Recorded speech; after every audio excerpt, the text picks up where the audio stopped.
Hello everyone, welcome to my channel. I hope everyone is having a wonderful day. Before starting the video, please go ahead and hit the subscribe button and give this video a like up.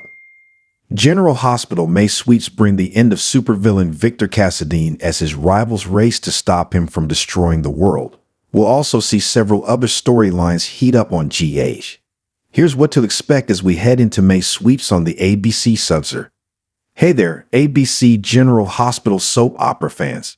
This is Gay Official on YouTube, and we have got your May Sweeps edition spoilers for GH. There's a lot going on. There are 7 huge storylines we need to talk about before we dig into the May Sweeps, though. The biggest thing to talk about in May Sweeps this is, of course, how is Victor Cassadine going to leave? We already know that he is getting his villain exit soon. Actor Charles Shaughnessy said it was a great villain send-off that the General Hospital writers came up with for him.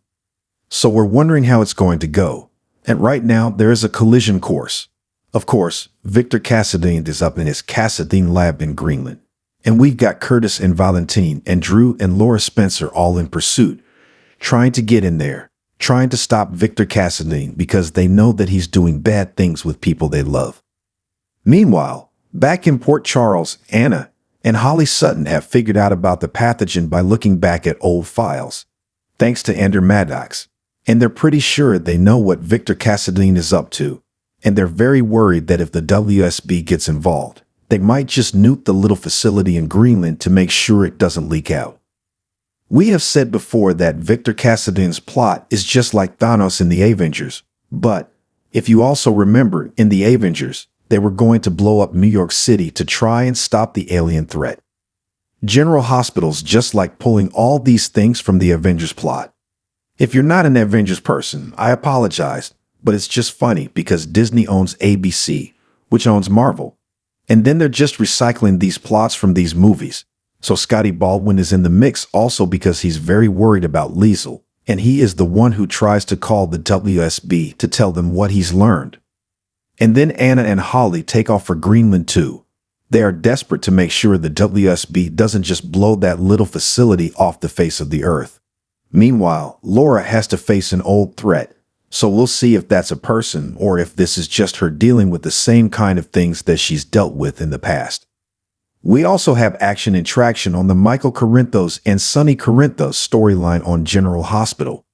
Thanks to Dex Heller planting the camera, Michael soon has the goods on Sonny. He's got everything he needs to do to take down his adoptive father, but will he do it? Is it the best thing for the family is what he has to consider. Because Sonny has intervened and sent the authorities looking the other way from Drew, Sonny knows how important it is that this rescue mission takes place. And they need to get Liesel Albrecht back, and so he doesn't want this SEC stuff interfering and has sent the feds on a wild goose chase. So maybe Michael is rethinking what he should do. And there's also, of course, the consideration that Willow wants him to make peace with his dad. So we'll see more on that. The third big General Hospital storyline in May Sweeps is about Nina's payback mission. The authorities are searching for Drew Cain. He's off chasing Dr. Albrecht to try and save Willow. Meanwhile, Carly assumes that it's Ned Quartermain who alerted the SEC.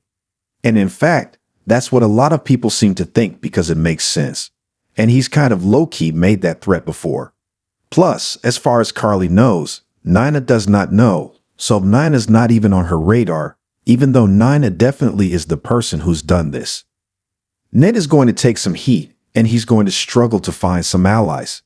That comes into the 4th plot point from the May Sweeps, and that is all about the Quartermains. This SEC talk about insider trading does not look good for ELQ. There's already the matter with ELQ of Valentin being dead and then coming back to life, and Ned thinks it's really bad for their CEO. And then Tracy's back, and she's inserting herself in this, and there's BLQ drama. Tracy and BLQ have an angle that they're working on. Tracy is being loyal to Ned. Meanwhile, BLQ owes Tracy because, as it turns out, Tracy is the one who used her influence to get Chase back on the force. So there is a whole lot to unpack with all these General Hospital storylines. And of course, we're getting down to life and death stuff with Willow, which also affects the Quartermains. Then we need to talk about Dex Heller and Jocelyn Jacks. These two have their romance out of the closet. They can go about freely because Sonny knows about it. Carly knows about it.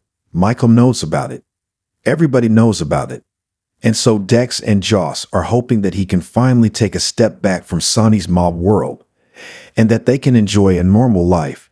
But that seems far-fetched, and it doesn't seem that likely that Sonny will let him go. And of course, it all matters about whether Michael turns Sonny in and gets him arrested.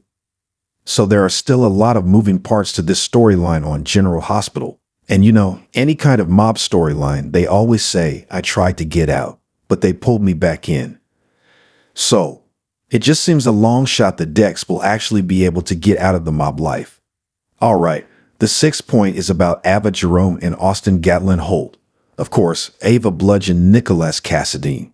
She thought she killed him, and Austin was there to help her, hide the body, and then they were going to go do something else with him. But then when they went back, Nick's body was gone. And as it turns out, Austin's creepy cousin Mason took him and was able to revive him. So Nick's in a coma somewhere. And so as far as Ava and Austin know, Nikolas is dead.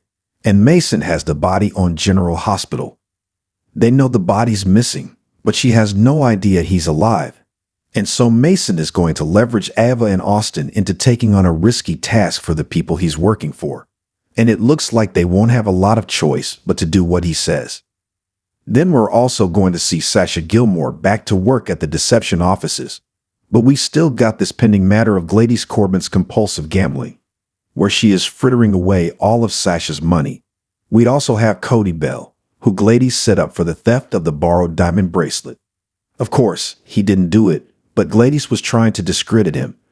So if he does go to Sasha now and says, oh, your mother-in-law is a compulsive gambler who's spending your money, then Gladys can just say, oh, he's just trying to be petty and get revenge.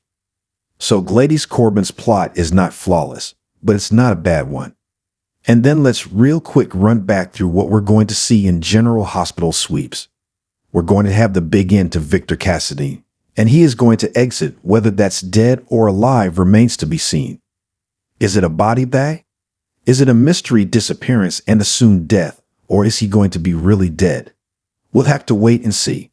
We're also going to see Michael at a turning point, the point of no return, in fact, where he has the goods that he's been wanting, and he now has to decide whether he'll use them against Sonny.